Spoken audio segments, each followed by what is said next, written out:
अगली खबर भीलवाड़ा से है। योग गुरु बाबा रामदेव योग शिविर में लोगों को योग के गुर सिखा रहे हैं।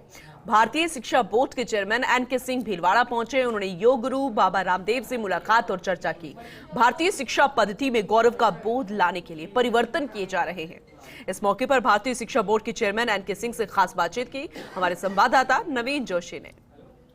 सर, जिस तरह से आपको सरकार ने एक बहुत बड़ी जिम्मेदारी दी है और सनातन संस्कृति के जो भारतीयता वाला जो बोध है उसके साथ में एक नया शिक्षा बोर्ड का गठन किया है, सर किस तरह से काम चल रहा है और धरातल पे कैसा काम अभी तक हो चुका है?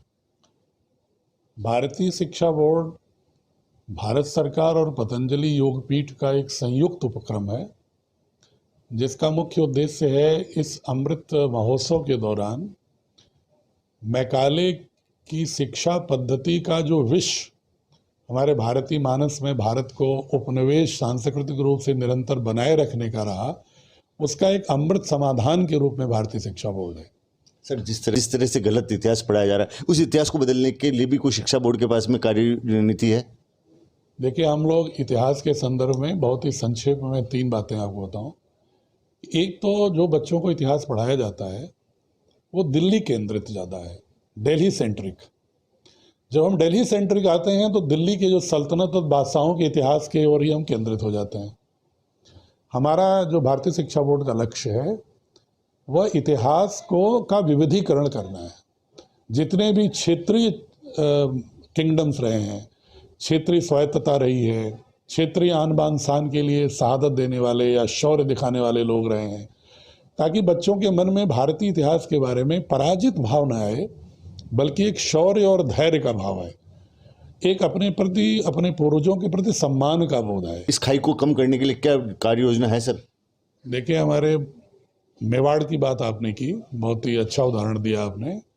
मेवाड़ में अभी भी बच्चों को अगर देखेंगे पाठ्य पुस्तकों में तो कहीं कहीं महाराणा जी का तो जिक्र आ जाता है, लेकिन उनके साथ चतुर्दिक उनको व्यूह के रूप में उनकी रक्षा के लिए और स्वायत्तता के लिए पूरा समर्पण के साथ जो भील समुदाय के लोग थे, जिनका नेतृत्व राणा पूंजा कर रहे थे, जिनको महाराणा प्रेम से भील राणा कहते थे, महारानी उनको राखी बांधती थी, उनके योगदान को याद नहीं किया जाता।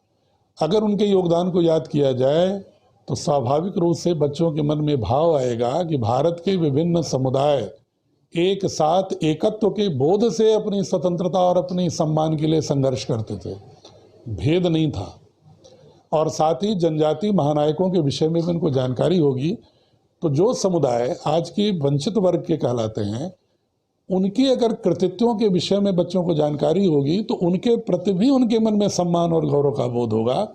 हमने पूरे देश में ऐसे क्षेत्रों के लगभग 150 महानायकों को चुना है, जिनको हम पुस्तकों में किसी न किसी रूप में विभिन्न भाषाओं में स्थान दे रहे हैं। स्वर्ण, दलित और वंचित वर्ग के बीच में इस खाई को पाटने का काम भी भारतीय शिक्षा बोर्ड आने वाले दिनों में करेगा और ऐसे महानायक ढूंढ के लाए जाएंगे। करीब 150 से अधिक जो महानायक ऐसे जो दलित वर्ग से या वंचित वर्ग से हैं, जिन्होंने किसी न किसी तरह से भारतीय मूल्यों और भारतीय सनातन संस्कृति को जिंदा रखने के लिए संघर्ष किया, उनको पाठ्य पुस्तकों में स्थान दिलाकर इस खाई को भरने का काम करेंगे। नवीन जोशी।